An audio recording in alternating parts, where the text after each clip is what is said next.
6 rounds, about 5.5 hours of interviews plus a take-home project I spent 6 hours on, and 14 pages of notes I learned by heart. At the end of it, I had a verbal yes, a hiring freeze, no further contact, and that was that. I want to walk you through the whole thing because interview processes at this length are common in this industry, and almost nobody shows what actually happens inside them. 6 rounds, what each one was for, what I built, where I did well, and the 20 minutes where I clearly did not. No company name in this video. This is about the shape of the process, not about one employer. If you've never been through a process like this, 6 rounds sounds absurd. It isn't, particularly. What it is opaque. Each round has a different person with a different question they're actually asking, and if you don't know which question you're being asked, you answer the wrong one. And the second reason to show this, nobody posts the ones that end in silence. This one didn't work out. The work still exists, and so does what I learned. 6 rounds. 1. A recruiter reached out on LinkedIn. 2. A phone call, half an hour. 3. A first interview with the person I would have reported to. 4. A take-home task, and then an interview about the task. 5. A technical interview with an external contact, 2 hours. 6. A final conversation with the managing director for the market, half an hour. Then the part nobody puts in these videos, what happened afterwards. Round 1. The recruiter. A recruiter contacted me on LinkedIn, external to the company, based in a different country from the engineering team. I was provided detailed information on the position and asked when I would be available. The thing worth understanding about this round, the recruiter is not evaluating whether you can do the job. They're checking whether you're worth the hiring manager's calendar. Salary expectation, notice period, whether you're actually looking, whether your profile matches the words in the requisition. Round 2, the phone call. Half an hour by phone. The recruiter and I had a conversation about the position, the company, and some final clarifications regarding the position from my end. Round 3, the hiring manager. About an hour with the person I would have reported to. It was more cultural and less technical. This is the round where fit gets decided, and once it was clear, I got the take-home task from the same person. That sequencing is worth noticing. The task came after the fit conversation, not before it. A company that sends a take-home before anyone has spoken to you is using candidates as a filter and not much else. Getting it at this point meant somebody had already decided I was worth several hours of their own time to review. Round 4. The take-home. The task was to build an AI agent. I built a pharmacy assistant, voice and chat, that answers customer questions about medication. I was expected to finish the task within the next 5 days, but what I did, I basically ended the interview and started working on the task right away. In about 10 hours, I delivered the solution.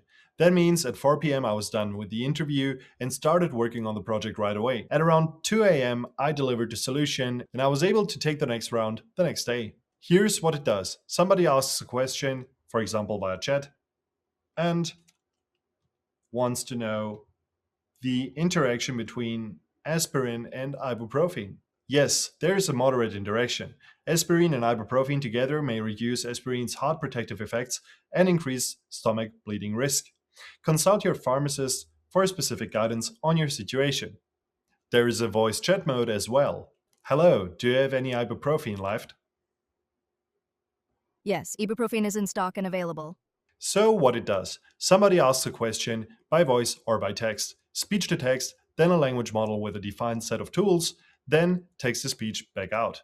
6 tools: medication information, symptom to product category, stock check, alternatives with the same active ingredient, interaction check, and a handoff to a human pharmacist. 3 languages, and one of them is right to left, which touches layout and not just strings. But the part I'd want a reviewer to look at isn't the tool calling. Tool calling is a solved problem. It's the system prompt, and specifically that most of it is about refusal. 8 sections, 3 of them are restrictions. Prohibited actions, no diagnosis, no dosage recommendation, no you should take this.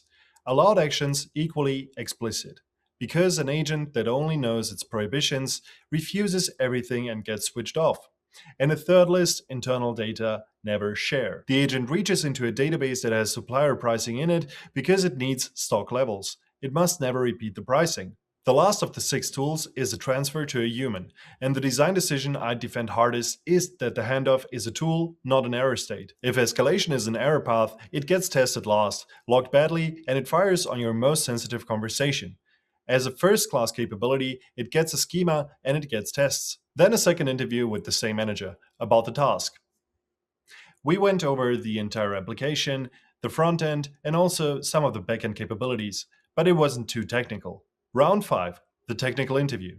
2 hours with an external contact. Not an employee, someone brought in to assess. 2 parts, and they went very differently. The first 15 to 20 minutes were fundamentals. Computer science theory, networking, questions about different programming languages and how they differ. I didn't do well. I hadn't prepared for it. I had prepared enormously for the wrong thing. One of the questions was, how does the internet work? And I couldn't explain any of the internet layers. Another question was about Python, and I didn't even know what a GIL was up until that point. The second part, present the take home in detail. I had 14 pages of notes on my own project, and I'd memorized them. That part went well. Architecture, the tool design, why each boundary exists, what I'd build next. 2 hours total, and most of it was this. So the picture is, I over-prepared the thing I already knew and under-prepared the thing I couldn't predict. That is not a small mistake, and it's an extremely common one. Your own project is comfortable. You can rehearse it. Fundamentals are uncomfortable precisely because they're unbounded. You don't know what's coming, so preparing feels futile. So you get caught.